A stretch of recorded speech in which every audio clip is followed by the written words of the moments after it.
আসসালামু আলাইকুম। প্রিয় দর্শক, অন্য মঞ্চের আলাপ চাইতায় আপনাদের সকলকে আমন্ত্রণ জানাচ্ছি। প্রিয় দর্শক, গত কয়েকদিন ধরে আওয়ামী লীগের মধ্যে এক ধরনের খুশির বন্যা দেখা যাচ্ছে। বিশেষ করে জনাব খলিলুর রহমান, যিনি নিরাপত্তা উপদেষ্টা রূপে নিয়োগ লাভ করার পর অনেক বিতর্ক তৈরি করেছেন। আর সম্প্রতি তিনি ভারত সফর করেছেন। সেই ভারত সফর করার পরেই দেখা গেল আওয়ামী লীগের মধ্যে একটা নিদারুণ উৎসব উদ্দীপনা লক্ষ্য করা যাচ্ছে। বাংলাদেশে যে সকল আওয়ামী লীগের নেতাকর্মীরা পালিয়ে আছেন, তাদের অনেকগুলো যে ইন্টারনাল কানেক্টিভিটি রয়েছে, নিজেদের মধ্যে তারা যে সকল কথাবার্তা বলে, তারপরে তাদের যে সকল ওয়েব মিটিংগুলো হয়, এগুলো লিক বা এগুলোর অনেক খণ্ডিত চিত্র ইন্টারনেটে অনেক সময় ভাইরাল হয়ে যায়। তো সেখানে গত এক সপ্তাহে দেখা যাচ্ছে যে তারা অনেকটা ইউরেকা কি যেন একটা পেয়ে গেছেন জনাব খলিলুর রহমান সাহেবের দিল্লি সফরের পর। একই অবস্থা কলকাতার যে সকল আওয়ামী লীগ নেতৃবৃন্দ রয়েছেন তাদের কথাবার্তা, আর শেখ হাসিনার যে সাবেক প্রধানমন্ত্রী, ওনার যে বক্তব্য, ঝাঁঝালো বক্তব্য, এটি গত এক সপ্তাহে রীতিমতো বারুদের মতো হয়ে গেছে। পয়েন্টিভ, তারপর প্রোগ্রেসিভ, এরপরে অ্যাজ ইট ইজ, মানে তিনি প্রধানমন্ত্রী আছেন, ক্ষমতাচ্যুত হননি, খুব অল্প সময়ের জন্য তিনি বিদেশ ভ্রমণে গেছেন, ওখানে বসে তিনি শুনতে পেয়েছেন তার সিংহাসনে কেউ হয়তো বসেছে। তো ওটা শোনার পর তার যেভাবে রাগ হচ্ছে এবং যেভাবে তিনি, যাকে বলা হয়, প্রতিশোধ নেয়ার মতো ক্ষমতা রাখেন বা পারেন, অ্যাজ ইট ইজ ওইরকম একটা ভাব তার বক্তব্যে গত এক সপ্তাহ যাবৎ লক্ষ্য করা যাচ্ছে। এটা কেন হচ্ছে, কি হচ্ছে, সেই বিষয়গুলো নিয়ে আলোচনা করব। তার আগে আরেকটু বলে নেই। দ্বিতীয় যে লক্ষণ, সেটি হলো দিল্লিতে জনাব খলিলুর রহমান যে বৈঠক করেছেন, সেই বৈঠক সম্পর্কে রাষ্ট্রের পক্ষ থেকে বা খলিলুর রহমান সাহেবের পক্ষ থেকে তেমন কিছু বলা হয়েছে এরকম আমার নজরে আসেনি।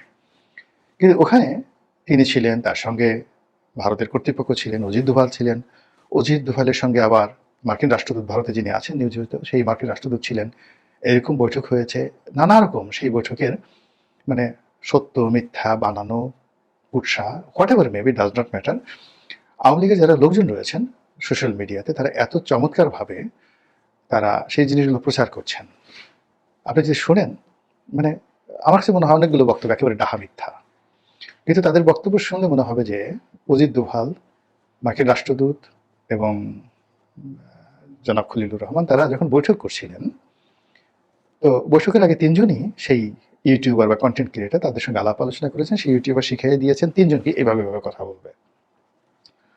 তারপরে তারা আবার যেভাবে কথাগুলো বলেছেন, কথাগুলো বলার পরে ওই সময়টাতে সেই ইউটিউবার উপস্থিত ছিলেন বা তারা উপস্থিত ছিলেন, শুনেছেন। এরপরে আবার পরবর্তীকালে সেই মানে তিনজন ব্যক্তি তারা যা কিছু বলেছেন ওটার একটা লিখিত প্রতিবেদন আবার সেই ইউটিউবারের কাছে জমা দিয়েছেন। তো এইভাবে অনেকে বিশ্বাসযোগ্য করে বর্ণনা করছেন যে অ্যাজ ইট ইজ, যে সকাল ৯টা ৩০ সময় খলিলুর রহমান সাহেব ঢুকলেন, তিনি ওই জায়গাতে দাঁড়িয়েছিলেন, ৫ মিনিট পরে তাকে ভিতরে ডেকে নেওয়া হলো। এরপর অজিত দোভাল আসলেন, তার সঙ্গে হ্যান্ডশেক করলেন, বসে থাকলেন। অজিত দোভালের একটি চোখ পিটপিট করছিল, মুখে ছিল মুচকি হাসি। তিনি হাতটা বাড়িয়ে দিলেন হ্যান্ডশেক করার জন্য, কিন্তু পরিপূর্ণভাবে খলিল সাহেবের সঙ্গে যেন করমর্দন না হয়। হাতের প্রথম ৪টি যে আঙুল, সেই আঙুলের অল্প অংশ যেভাবে ব্রিটেনের রানী হাত বাড়িয়ে দেন হ্যান্ডশেক করার জন্য, তিনি কখনো ফুল হ্যান্ডশেক করেন নাই কারোর সঙ্গে, একমাত্র নেলসন ম্যান্ডেলা ছাড়া। তো এরকমভাবে অজিত দোভাল খলিলুর রহমান সাহেবের সাথে হ্যান্ডশেক করেছেন। তো এরকম মানে বানানো একটা দৃশ্য আপনি কল্পনা করে চমৎকারভাবে বর্ণনা করা হয়েছে, as it is Ajit Doval তাকে বলে দিয়েছেন, বা ওই দৃশ্য তার কাছে, ভিডিও ফুটেজটা তার কাছে আছে। এরপরে কি হলো, মানে আমি গল্প বলছি কিন্তু এটা কিন্তু বাস্তবতা নয়। এরপরে কিছুক্ষণ পরে সেখানে তারা বসে রইলেন, কোনো কথাবার্তা নেই। এমন সময় মার্কিন রাষ্ট্রদূত এলেন, তারপর তাদের আলোচনা শুরু হলো, এভাবে গল্প চলতে থাকলো। এবং সেই গল্পগুলো শুনে আওয়ামী লীগের লোকজন খুশি হলো না আসলে সেখানে কি হয়েছে, সেটা তারা জানার পরে তাদের খুশি হয়েছে আমি বলতে পারবো না। দ্বিতীয় যেটি হলো সেটি হলো যে দিল্লি থেকে তিনি কাতারে গিয়েছেন। তো কাতার অনেক দিন ধরে, সেই ৮০-র দশক থেকে এখন পর্যন্ত বিশ্বের অনেক গুরুত্বপূর্ণ যে রাজনীতির জটিলতা কুটিলতা রয়েছে, সেগুলোর সমাধান হয় কাতারের রাজধানী দোহাতে। এবং এ ব্যাপারে কাতারের যে রাষ্ট্রীয় বিভাগ, পররাষ্ট্র বিভাগ এবং তাদের যে ইন্টেলিজেন্স বিভাগ, বিশেষ এক্সপার্ট তারা রয়েছে। তারা তালেবানদের সঙ্গে, হুতিদের সঙ্গে, ইরানের সঙ্গে, হিজবুল্লাহর সঙ্গে, তারপরে পাকিস্তানের সঙ্গে, ভারতের সঙ্গে এই বড় বড় যে ডিলগুলো হয়েছে গত কয়েক বছর, প্রায় 100% সব ডিলগুলো কিন্তু কাতারে হয়েছে। এমনকি রাশিয়ার সঙ্গে যে ইউক্রেনের যে ডিলগুলো, এটা প্রাথমিক ডিলগুলো কাতারে হয়। একবার দুবার এরদোয়ান চেষ্টা করেছিলেন সেটা তুরস্কে করার জন্য, কিন্তু সফল হয়নি। কাতার এখানে সফল হয়েছে। তো এখন সেই কাতারে গেছেন মিস্টার খলিল, এরকম খবর বের হয়েছে, এবং সেখানে আবার আমেরিকান, আবার ভারতীয়, আবার এই যে বাংলাদেশে যারা লোকজন আছে তাদের সঙ্গে খলিলুর রহমান সাহেব বৈঠক করেছেন, সিরিজ বৈঠক করেছেন। এটা নিয়ে নানা রকম গল্প কাহিনী প্রকাশিত হচ্ছে, এবং সেখানে কাতারের পক্ষে যারা অংশগ্রহণ করেছেন তাদের নাম ধাম সহ ডিটেলস ইউটিউবাররা বলে দিচ্ছেন। এবং সেখানে তারা যে কথাটা বলার চেষ্টা করছেন সেটা হলো যে ওখানে আওয়ামী লীগকে নিয়ে বার্গেনিং হচ্ছে, শেখ হাসিনাকে রাজনীতিকে ফেরানোর ব্যাপারে বার্গেনিং হচ্ছে, ইত্যাদি নানা রকম কথাবার্তা। এগুলো শুনলে আওয়ামী লীগের লোকজন না অনেক আনন্দ পায়, মজা পায়, তাদের মন শান্তিতে ভরে আসে। তো এই সকল কারণে তাদের মনে শান্তি কিনা আমি বলতে পারবো না। আপনি যদি সাম্প্রতিক সময় বিবিসি বাংলার সঙ্গে জনাব সজীব ওয়াজেদ জয়ের সাক্ষাৎকার দেখেন, তারপর ভারতের কয়েকটি টেলিভিশন মিডিয়ার সঙ্গে সজীব ওয়াজেদ জয়ের সাক্ষাৎকার দেখেন, আপনি তার বলার ধরন, প্রকৃতি, মানে তার শব্দচয়ন, বাংলাতে তার শব্দচয়ন এবং ইংরেজি তো তিনি এমনি অনেক অনেক ভালো বলেন, এবং তার এই ইংরেজি বলাটা এখন জনাব তারেক রহমান সাহেব এবং ডক্টর মোহাম্মদ ইউনূস তাদের সকলের জন্য রীতিমতো লায়াবিলিটিসে পরিণত হয়েছেন। এর কারণ হলো তার ইংরেজি অ্যাকসেন্ট, উচ্চারণ, প্রাসঙ্গিকতা, তার বডি ল্যাঙ্গুয়েজ এবং তার ইংরেজি বলার যে রিদম, এর ধারের কাছে নেই। মানে ডক্টর মোহাম্মদ ইউনূসের ইংরেজি যদি বলেন, তারেক রহমান সাহেবের ইংরেজি আমি কখনো শুনিনি, কিন্তু ডক্টর মোহাম্মদ ইউনূস সাহেবের বক্তব্য ইংরেজি যদি শুনেন আর জয়ের ইংরেজি যদি আপনি দেখেন, তাহলে এই দুইয়ের মধ্যে পার্থক্য হলো জয় যখন কথা বলেন তখন মনে হবে শশী থারুর কথা বলছেন, বারাক ওবামা কথা বলছেন, অথবা ক্লিনটন কথা বলছেন, অথবা মার্গারেট থ্যাচার কথা বলছেন। ইংরেজির মানটা ওই পর্যায়ের। আর তার পাশে যদি ডক্টর মোহাম্মদ ইউনূসের ইংরেজি দেন, আমার কাছে মনে হয় তিনি চট্টগ্রামের আঞ্চলিক ভাষায় ইংরেজি বলছেন, অথবা বরিশালের আঞ্চলিক ভাষায় ইংরেজি বলছেন, এরকম আমার কাছে মনে হয়। এটা আমার ব্যক্তিগত অভিব্যক্তি। কিন্তু এর ফলে কি হলো, জয় বাংলায় বললে অনেকে খুশি হয়, কিন্তু ইংরেজিতে যদি জয় কোনো বক্তব্য দেন, তাহলে এটা তার যারা রাজনৈতিক প্রতিপক্ষ তাদের গায়ে রীতিমতো কচুর বিষ লেগে যায়। যারা এমনভাবে ইংরেজি বলতে পারে না, যারা এমনভাবে মানে যাকে বলে বিদেশি গণমাধ্যমের সাথে সাক্ষাৎকার দেওয়ার সুযোগ পায় না, তো সে সকল মানুষ কিন্তু বাংলাদেশে এই মুহূর্তে তারা খুবই ক্ষমতাধর, আগামীতে মনে করে তারা রাষ্ট্র ক্ষমতা চালাবেন, এই মানুষগুলো তাদের গায়ে রীতিমতো কচুর বিষ বা কচুর রস লেগে যায়, এবং তারা জ্বলে পড়ে মনে হয় যে জয়কে যদি পেতাম ওর কান দুটো মলে দিতাম, ঠোঁট দুটো টেনে দিতাম, যে এই ঠোঁট ইংরেজি বলো কি করে। তারপর গালের, মানে আমরা যেটা একটা গালের এটাকে বলে হয় মানে কানসা, মানে গালের এবং কানের মাঝামাঝি যে জায়গাটি রয়েছে, আর গালের যে যেটা অংশ রয়েছে সেটিকে আমরা মানে যাকে বলে অনেকে বলা হয়, মানে এই এটা আঞ্চলিক অনেক সুন্দর একটা শব্দ আছে, কিন্তু আমার এটা এই মুহূর্তে আমার মনে আসছে না। তো গালটা ধরে আমরা টেনে দেই, এরকম যে অনেক আছে না যে গাল ধরে জোরে জোরে আপনি, ওরে আমার কুটু বাবুরে, ওরে আমার টুসু বাবুরে, ওরে আমার পুনু বাবুরে, মানে একটা ছেলেকে বা শিশুকে আপনি আদর করতে চান, কিন্তু তার প্রতি আপনার খুব রাগ, এই জন্য আপনি গাল টিপতে গিয়ে জোরে আপনি গাল টিপে দেন। তো ওই জোরে যে আপনি গাল টিপে দেন, শিশুটা কেঁদে ওঠে, কিন্তু তার বাবা মা মনে করে যে আপনি তাকে আদর করছেন, কিন্তু শিশুটা টের পায় যে আপনি তাকে মারছেন। তো এখানে গালের একটা সুন্দর শব্দ আছে, মনে পড়েছে, টাউয়া। আমাদের মানে গ্রাম অঞ্চলে যখন আপনি ওইভাবে রাগ হয়ে কারো গাল টানবেন, তখন ওটাকে বলা হয় টাউয়া ধরে টানতেছে। টাউয়া, টয়াকার টা, রস্যু অন্তঃসয় আকার। মানে আমার হলো কি, অনেকগুলো এলাকায় থেকেছি, বাংলা ভাষা নিয়ে অনেকগুলো আঞ্চলিক শব্দ আমি জানি এবং ওটার প্রয়োগ জানি। তাহলে আদর করে যখন আপনি গণ্ডদেশ, গাল, মানে এগুলো স্পর্শ করবেন, ওটার চুম্বন যখন দিবেন তখন গালের একটা নাম হয়ে যায়, স্পর্শ করবেন তখন গালের আর একটা নাম হয়ে যায়, আর যখন রাগ হয়ে আপনি গাল টান দেবেন তখন গালের নাম হয় টাউয়া। টাউয়া ধরে আপনি টানছেন। এরকম তারেক রহমান সাহেব না ঠিক, বা জামাতের আমি শফিক সাহেব না, কিংবা ডক্টর মোহাম্মদ ইউনূস নন, কিন্তু তাদের যারা সমর্থক রয়েছেন, যারা চান যে তাদের নেতারাও জনাব সজীব ওয়াজেদ জয়ের চেয়ে অনেক ভালো ইংরেজি বলবেন, কিন্তু যখন দেখেন এরকম ইংরেজি তারা শুনতে পান না, কিন্তু জয়ের মুখ দিয়ে ধরনের কথাবার্তা আসে, তখন সবাই মনে হয় যে বেটা টাউয়া ধরে যদি জোরে মতো একটা টান দিতে পারতাম, এরকম অবস্থা। তো জয় সাম্প্রতিক সময় ইংরেজিতে যে ভাষণগুলো দিচ্ছেন, এটা যথেষ্ট উত্তেজনা তৈরি করছে তার প্রতিপক্ষের মধ্যে। আর তিনিও কথা বলতে বলতে ধীরে ধীরে আরও প্রোগ্রেসিভ হচ্ছেন, পয়েন্টিভ হচ্ছেন, প্রফেশনাল হচ্ছেন এবং আওয়ামী লীগের যারা লোকজন রয়েছেন তাদের মধ্যে আশা জাগাচ্ছেন। আর বিরোধী পক্ষের মধ্যে যারা প্রপার রাজনীতি করেন রাইট ওয়েতে, তাদের দৃষ্টি আকর্ষণ করছেন। গেল জয়ের ব্যাপার। সবচেয়ে যে কথাটি বলে আমি আজকের বক্তব্য শেষ করবো সেটা হলো, ঢাকা শহরে আওয়ামী লীগের যারা লোকজন আছে তাদের মধ্যে দু ধরনের কথা হচ্ছে। একটা হলো রিফাইন্ড আওয়ামী লীগ, বিভিন্ন গোয়েন্দা সংস্থার এজেন্সির সাথে যোগাযোগ রক্ষা করে শেখ হাসিনার বিপরীতে একটি 111 তরিকার একটি রিফাইন্ড আওয়ামী লীগ হবে, এই কথা আকাশে বাতাসে বাংলাদেশে ভেসে বেড়াচ্ছে। আর এটার একটা ইন্ডিকেশন জনাব সজীব ওয়াজেদ জয় বিবিসি বাংলার সঙ্গে দিয়েছেন যে বিদেশ থেকে আওয়ামী লীগের নেতৃত্ব পরিবর্তন করার চেষ্টা হচ্ছে এবং একই কথা তিনি বলেছেন যে আওয়ামী লীগের সঙ্গে পাল্লা দিয়ে বিএনপির নেতৃত্ব পরিবর্তনের জন্য বিদেশ থেকে চেষ্টা করা হচ্ছে। এটা হলো বাস্তবতা। কিন্তু যে কথা মানে আওয়ামী লীগের লোকজন, এটা আওয়ামী লীগের লোকজনের আতঙ্ক তৈরি করছে না, এটা বাতাসে ভেসে বেড়াচ্ছে, কিন্তু এটা কোনো যাকে বলা হয় কোনো ইফেক্ট নেই, সাইড ইফেক্ট নেই, এটা রাজনীতিতে কোনো যাকে বলে 2 পয়সার মূল্য তৈরি করছে না এই গুজবটা। কিন্তু যেটা আওয়ামী লীগের নেতাকর্মীদের মধ্যে খুশির বন্যা বয়ে দিচ্ছে সেটা হলো কলকাতা কেন্দ্রিক যে সকল নেতারা ইন্টারনেটে বড় বড় কথাবার্তা বলেন, তারা আওয়ামী লীগের সম্ভাব্য প্রার্থীর তারা তালিকা তৈরি করছেন, মনোনয়ন তৈরি করছেন। অ্যাজ ইট ইজ যে সামনে যে ইলেকশন আসছে সেই ইলেকশনে আওয়ামী লীগ পার্টিসিপেট করবে under the leadership of Sheikh Hasina আর সজীব ওয়াজেদ জয় আর এনিবডি। আর এগুলো আওয়ামী লীগের যে সকল চিহ্নিত নেতৃবৃন্দ রয়েছেন দেশের বাইরে, যাদের হাতে এখন আওয়ামী লীগের নেতৃত্ব, তারা এখন বিভিন্ন সংসদীয় আসনে যারা বিকল্প প্রার্থী, ভালো ইমেজ যাদের রয়েছে, তাদের ব্যাপারে খোঁজ খবর নিচ্ছেন, তাদের অনেকের বায়োডাটা নিচ্ছেন, অনেকের সঙ্গে কথাবার্তা বলছেন, তারা রাজি কি রাজি না এই সমস্ত বিষয়ে কথাবার্তা বলছেন। এবং এইগুলো নিয়ে আওয়ামী লীগের যে আন্ডারওয়ার্ল্ড রয়েছে বাংলাদেশে, সেখানে রীতিমতো খুশির বন্যা বয়ে যাচ্ছে। তো বোঝার চেষ্টা করুন যে বাংলাদেশের এখন যে শ্বাসরুদ্ধকর একটি অবস্থা, সবকিছুর মধ্যে একটা থমথমে অবস্থা, সেই অবস্থার মধ্যে বেগম যে অসুস্থ, তারেক রহমান সাহেব আসতে পারছেন না, তখন আওয়ামী লীগের এই যে খুশির বন্যা, এর মধ্যে আপনি কি ইঙ্গিত খুঁজে পান?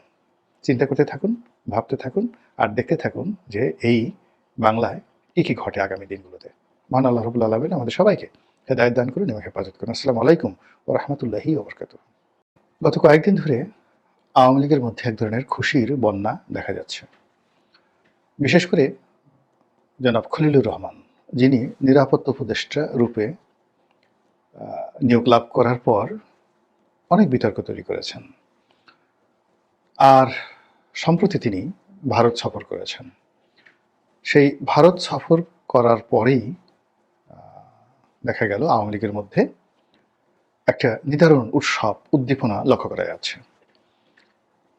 বাংলাদেশে যে সকল আওয়ামী লীগের নেতাকর্মীরা পালিয়ে আছেন, তাদের অনেকগুলো যে ইন্টারনাল কানেক্টিভিটি রয়েছে, নিজেদের মধ্যে তারা যে সকল কথাবার্তা বলে, তারপরে তাদের যে সকল ওয়েব মিটিংগুলো হয়, এগুলো লিক বা এগুলোর অনেক খণ্ডিত চিত্র ইন্টারনেটে অনেক সময় ভাইরাল হয়ে যায়। তো সেখানে গত 1 সপ্তাহে দেখা যাচ্ছে যে তারা অনেকটা ইউরেকা কি যেন একটা পেয়ে গেছেন জনাব খলিলুর রহমান সাহেবের দিল্লি সফরের পর।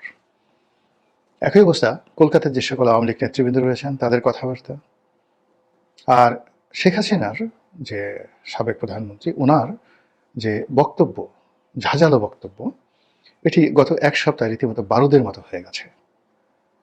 পয়েন্টিভ, তারপর প্রোগ্রেসিভ, এরপরে অ্যাজ ইট ইজ মানে তিনি প্রধানমন্ত্রী আছেন, ক্ষমতাচ্যুত হননি, খুব অল্প সময়ের জন্য তিনি বিদেশ ভ্রমণে গেছেন, ওখানে বসে তিনি শুনতে পেয়েছেন তার সিংহাসনে কেউ হয়তো বসেছে। তো ওটা শোনার পর তার যেভাবে রাগ হচ্ছে এবং যেভাবে তিনি যাকে বলা হয় প্রতিশোধ নেয়ার মতো ক্ষমতা রাখেন বা পারেন, অ্যাজ ইট ইজ ওইরকম একটা ভাব তার বক্তব্যে গত 1 সপ্তাহ যাবৎ লক্ষ্য করা যাচ্ছে। এটা কেন হচ্ছে, কি হচ্ছে, সেই বিষয়গুলো নিয়ে আলোচনা করব। তার আগে আরেকটু বলে নেই। দ্বিতীয় যে লক্ষণ সেটি হলো দিল্লিতে জনাব খলিলুর রহমান যে বৈঠক করেছেন, সেই বৈঠক সম্পর্কে রাষ্ট্রের পক্ষ থেকে বা খলিলুর রহমান সাহেবের পক্ষ থেকে তেমন কিছু বলা হয়েছে এরকম আমার নজরে আসেনি। কিন্তু ওখানে তিনি ছিলেন, তার সঙ্গে ভারতের কর্তৃপক্ষ ছিলেন, অজিত দোভাল ছিলেন, অজিত দোভালের সঙ্গে আবার মার্কিন রাষ্ট্রদূত ভারতে যিনি আছেন নিয়োজিত, সেই মার্কিন রাষ্ট্রদূত ছিলেন। এরকম বৈঠক হয়েছে, নানা রকম সেই বৈঠকের মানে সত্য মিথ্যা বানানো উৎসাহ, what ever maybe, does not matter. Awami লীগের যারা লোকজন রয়েছেন সোশ্যাল মিডিয়াতে, তারা এত চমৎকারভাবে তারা সেই জিনিসগুলো প্রচার করছেন। আপনি যদি শোনেন, মানে আমার কাছে মনে হয় অনেকগুলো বক্তব্য একেবারে ডাহা মিথ্যা, কিন্তু তাদের বক্তব্য শুনলে মনে হবে যে অজিত দোভাল, মার্কিন রাষ্ট্রদূত এবং জনাব খলিলুর রহমান তারা যখন বৈঠক করছিলেন, তো বৈঠকের আগে তিনজনই সেই ইউটিউবার বা কন্টেন্ট ক্রিয়েটার তাদের সঙ্গে আলাপ আলোচনা করেছেন। সেই ইউটিউবার শিখিয়ে দিয়েছেন তিনজনকে এভাবে এভাবে কথা বলবে। তারপরে তারা আবার যেভাবে কথাগুলো বলেছেন, কথাগুলো বলার পরে ওই সময়টাতে সেই ইউটিউবার উপস্থিত ছিলেন বা তারা উপস্থিত ছিলেন, শুনেছেন। এরপরে আবার পরবর্তীকালে সেই মানে তিনজন ব্যক্তি তারা যা কিছু বলেছেন ওটার একটা লিখিত প্রতিবেদন আবার সেই ইউটিউবারের কাছে জমা দিয়েছেন। তো এইভাবে অনেকে বিশ্বাসযোগ্য করে বর্ণনা করছেন যে অ্যাজ ইট ইজ, যে সকাল 9:30 সময় খলিলুর রহমান সাহেব ঢুকলেন। তিনি ওই জায়গাতে দাঁড়িয়েছিলেন। 5 মিনিট পরে তাকে ভিতরে ডেকে নেওয়া হলো। এরপর অজিত দোভাল আসলেন, তার সঙ্গে হ্যান্ডশেক করলেন, বসে থাকলেন। অজিত দোভালের একটি চোখ পিটপিট করছিল, মুখে ছিল মুচকি হাসি। তিনি হাতটা বাড়িয়ে দিলেন হ্যান্ডশেক করার জন্য, কিন্তু পরিপূর্ণভাবে খলিল সাহেবের সঙ্গে যেন করমর্দন না হয়। হাতের প্রথম 4টি যে আঙুল, সেই আঙুলের অল্প অংশ যেভাবে ব্রিটেনের রানী হাত বাড়িয়ে দেন হ্যান্ডশেক করার জন্য, তিনি কখনো ফুল হ্যান্ডশেক করেন নাই কারোর সঙ্গে, একমাত্র নেলসন ম্যান্ডেলা ছাড়া। এরকমভাবে অজিত দোভাল খলিলুর রহমান সাহেবের সাথে হ্যান্ডশেক করেছেন। এরকম মানে বানানো একটা দৃশ্য আপনি কল্পনা করে চমৎকারভাবে বর্ণনা করা হয়েছে। As it is Ajit Doval তাকে বলে দিয়েছেন, বা ওই দৃশ্য তার কাছে, ভিডিও ফুটেজটা তার কাছে আছে। এরপরে কি হলো, মানে আমি গল্প বলছি কিন্তু এটা কিন্তু বাস্তবতা নয়। এরপরে কিছুক্ষণ পরে সেখানে তারা বসে রইলেন, কোনো কথাবার্তা নেই। এমন সময় মার্কিন রাষ্ট্রদূত এলেন, তারপর তাদের আলোচনা শুরু হলো। এইভাবে গল্প চলতে থাকলো, এবং সেই গল্পগুলো শুনে আওয়ামী লীগের লোকজন খুশি হলো না আসলে সেখানে কি হয়েছে সেটা তারা জানার পরে তাদের খুশি হয়েছে আমি বলতে পারবো না। দ্বিতীয় যেটি হলো সেটি হলো যে দিল্লি থেকে তিনি কাতারে গিয়েছেন। তো কাতার অনেক দিন ধরে, সেই 80-র দশক থেকে এখন পর্যন্ত বিশ্বের অনেক গুরুত্বপূর্ণ যে রাজনীতির জটিলতা কুটিলতা রয়েছে সেগুলোর সমাধান হয় কাতারের রাজধানী দোহাতে। এবং এ ব্যাপারে কাতারের যে রাষ্ট্রীয় বিভাগ, পররাষ্ট্র বিভাগ এবং তাদের যে ইন্টেলিজেন্স বিভাগ, বিশেষ এক্সপার্ট তারা রয়েছে। তারা তালেবানদের সঙ্গে, হুতিদের সঙ্গে, ইরানের সঙ্গে, হিজবুল্লাহর সঙ্গে, তারপরে পাকিস্তানের সঙ্গে, ভারতের সঙ্গে এই বড় বড় যে ডিলগুলো হয়েছে গত কয়েক বছর, প্রায় 100% সব ডিলগুলো কিন্তু কাতারে হয়েছে। এমনকি রাশিয়ার সঙ্গে যে ইউক্রেনের যে ডিলগুলো, এটা প্রাথমিক ডিলগুলো কাতারে হয়। একবার দুবার এরদোয়ান চেষ্টা করেছিলেন সেটা তুরস্কে করার জন্য, কিন্তু সফল হয়নি। কাতার এখানে সফল হয়েছে। তো এখন সেই কাতারে গেছেন মিস্টার খলিল, এরকম খবর বের হয়েছে, এবং সেখানে আবার আমেরিকান, আবার ভারতীয়, আবার এই যে বাংলাদেশে যারা লোকজন আছে তাদের সঙ্গে খলিলুর রহমান সাহেব বৈঠক করেছেন, সিরিজ বৈঠক করেছেন। এটা নিয়ে নানা রকম গল্প কাহিনী প্রকাশিত হচ্ছে, এবং সেখানে কাতারের পক্ষে যারা অংশগ্রহণ করেছেন তাদের নাম ধাম সহ ডিটেলস ইউটিউবাররা বলে দিচ্ছেন। এবং সেখানে তারা যে কথাটা বলার চেষ্টা করছেন সেটা হলো যে ওখানে আওয়ামী লীগকে নিয়ে বার্গেনিং হচ্ছে, শেখ হাসিনাকে রাজনীতিকে ফেরানোর ব্যাপারে বার্গেনিং হচ্ছে, ইত্যাদি নানা রকম কথাবার্তা। এগুলো শুনলে আওয়ামী লীগের লোকজন না অনেক আনন্দ পায়, মজা পায়, তাদের মন শান্তিতে ভরে আসে। তো এই সকল কারণে তাদের মনে শান্তি কিনা আমি বলতে পারবো না। আপনি যদি সাম্প্রতিক সময় বিবিসি বাংলার সঙ্গে জনাব সজীব ওয়াজেদ জয়ের সাক্ষাৎকার দেখেন, তারপর ভারতের কয়েকটি টেলিভিশন মিডিয়ার সঙ্গে সজীব ওয়াজেদ জয়ের সাক্ষাৎকার দেখেন, আপনি তার বলার ধরন, প্রকৃতি, মানে তার শব্দচয়ন, বাংলাতে তার শব্দচয়ন এবং ইংরেজিতে তিনি এমনি অনেক অনেক ভালো বলেন, এবং তার এই ইংরেজি বলাটা এখন জনাব তারেক রহমান সাহেব এবং ডক্টর মোহাম্মদ ইউনূস তাদের সকলের জন্য রীতিমতো লায়াবিলিটিসে পরিণত হয়েছেন। এর কারণ হলো তার ইংরেজি অ্যাকসেন্ট, উচ্চারণ, প্রাসঙ্গিকতা, তার বডি ল্যাঙ্গুয়েজ এবং তার ইংরেজি বলার যে রিদম, এর ধারের কাছে নেই। মানে ডক্টর মোহাম্মদ ইউনূসের ইংরেজি যদি বলেন, তারেক রহমান সাহেবের ইংরেজি আমি কখনো শুনিনি, কিন্তু ডক্টর মোহাম্মদ ইউনূস সাহেবের বক্তব্য ইংরেজিতে যদি শুনেন, আর জয়ের ইংরেজি যদি আপনি দেখেন, তাহলে এই দুইয়ের মধ্যে পার্থক্য হলো জয় যখন কথা বলেন তখন মনে হবে শশী থারুর কথা বলছেন, বারাক ওবামা কথা বলছেন, অথবা ক্লিনটন কথা বলছেন, অথবা মার্গারেট থ্যাচার কথা বলছেন। ইংরেজির মানটা ওই পর্যায়ের। আর তার পাশে যদি ডক্টর মোহাম্মদ ইউনূসের ইংরেজি দেন, আমার কাছে মনে হয় তিনি চট্টগ্রামের আঞ্চলিক ভাষায় ইংরেজি বলছেন, অথবা বরিশালের আঞ্চলিক ভাষায় ইংরেজি বলছেন, এরকম আমার কাছে মনে হয়। এটা আমার ব্যক্তিগত অভিব্যক্তি। কিন্তু এর ফলে কি হলো, জয় বাংলায় বললে অনেকে খুশি হয়, কিন্তু ইংরেজিতে যদি জয় কোনো বক্তব্য দেন, তাহলে এটা তার যারা রাজনৈতিক প্রতিপক্ষ তাদের গায়ে রীতিমতো কসুর বিষ লেগে যায়। যারা এমনভাবে ইংরেজি বলতে পারে না, যারা এমনভাবে মানে যাকে বলে বিদেশি গণমাধ্যমের সাথে সাক্ষাৎকার দেওয়ার সুযোগ পায় না, তো সে সকল মানুষ কিন্তু বাংলাদেশে এই মুহূর্তে তারা খুবই ক্ষমতাধর, আগামীতে মনে করে তারা রাষ্ট্র ক্ষমতা চালাবেন, এই মানুষগুলো তাদের গায়ে রীতিমতো কচুর বিষ বা কচুর রস লেগে যায় এবং তারা জ্বলে পড়ে মনে হয় যে জয়কে যদি পেতাম ওর কান দুটো মলে দিতাম, ঠোঁট দুটো টেনে দিতাম, যে এই ঠোঁট দিয়ে ইংরেজি বলো কি করে। তারপর গালের মানে আমরা যেটা একটা গালের এটাকে বলে হয় মানে কানসা, মানে গালের এবং কানের মাঝামাঝি যে জায়গাটি রয়েছে আর গালের যে যেটি অংশ রয়েছে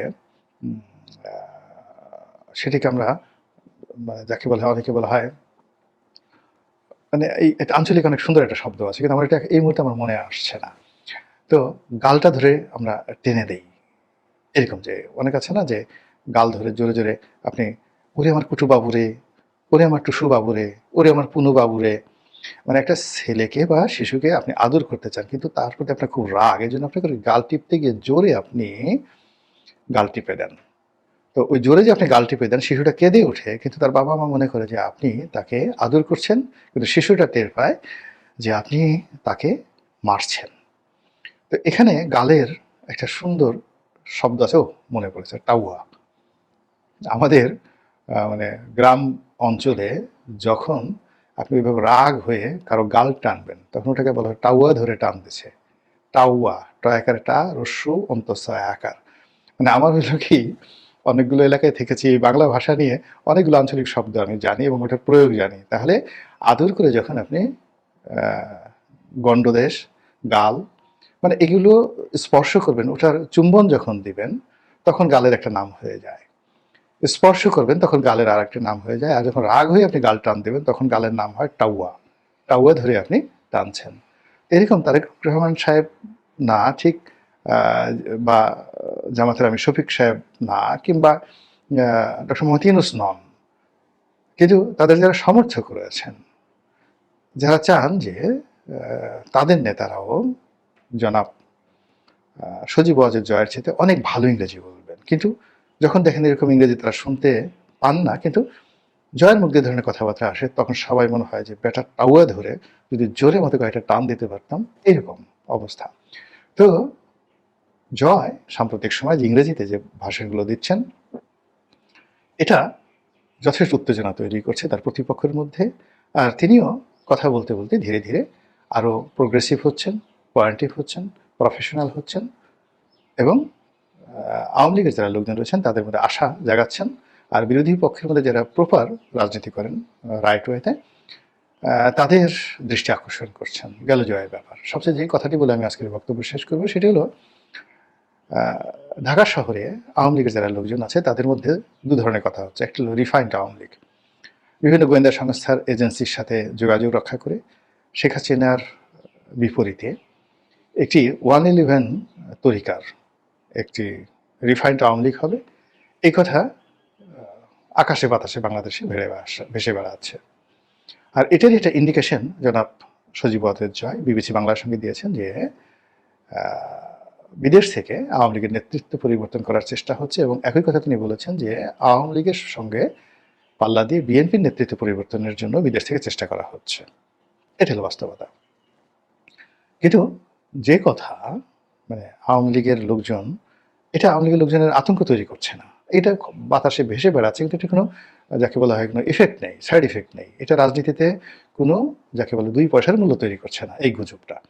কিন্তু যেটা আওয়ামী লীগের নেতা কর্মীদের মধ্যে খুশির বন্যা বয়ে দিচ্ছে সেটা হলো কলকাতা কেন্দ্রিক যে সকল নেতারা ইন্টারনেটে বড় বড় কথাবার্তা বলেন, তারা আওয়ামী লীগের সম্ভাব্য প্রার্থীর তারা তালিকা তৈরি করছেন, মনোনয়ন তৈরি করছেন।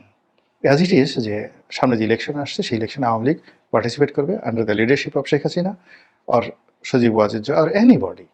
আর এগুলো আওয়ামী লীগের যে সকল চিহ্নিত নেতৃবৃন্দ রয়েছেন দেশের বাইরে, যাদের হাতে এখন আওয়ামী লীগের নেতৃত্ব, তারা এখন বিভিন্ন সংসদীয় আসনে যারা বিকল্প প্রার্থী, ভালো ইমেজ যাদের রয়েছে, তাদের ব্যাপারে খোঁজ খবর নিচ্ছেন, তাদের অনেকের বায়োডাটা নিচ্ছেন, অনেকের সঙ্গে কথাবার্তা বলছেন, তারা রাজি কি রাজি না এই সমস্ত বিষয়ে কথাবার্তা বলছেন, এবং এইগুলো নিয়ে আওয়ামী লীগের যে আন্ডারওয়ার্ল্ড রয়েছে বাংলাদেশে, সেখানে রীতিমতো খুশির বন্যা বয়ে যাচ্ছে। তো বোঝার চেষ্টা করুন যে বাংলাদেশের এখন যে শ্বাসরুদ্ধকর একটি অবস্থা, সবকিছুর মধ্যে একটা থমথমে অবস্থা, সেই অবস্থার মধ্যে বেগম যে অসুস্থ, তারেক রহমান সাহেব আসতে পারছেন না, তখন আওয়ামী লীগের এই যে খুশির বন্যা, এর মধ্যে আপনি কি ইঙ্গিত খুঁজে পান? চিন্তা করতে থাকুন, ভাবতে থাকুন, আর দেখতে থাকুন যে এই বাংলায় কি কি ঘটে আগামী দিনগুলোতে। মহান আল্লাহ রাব্বুল আলামিন আমাদের সবাইকে হেদায়েত দান করুন এবং হেফাজত করুন। আসসালামু আলাইকুম ওয়া রাহমাতুল্লাহি ওয়া বারাকাতুহু।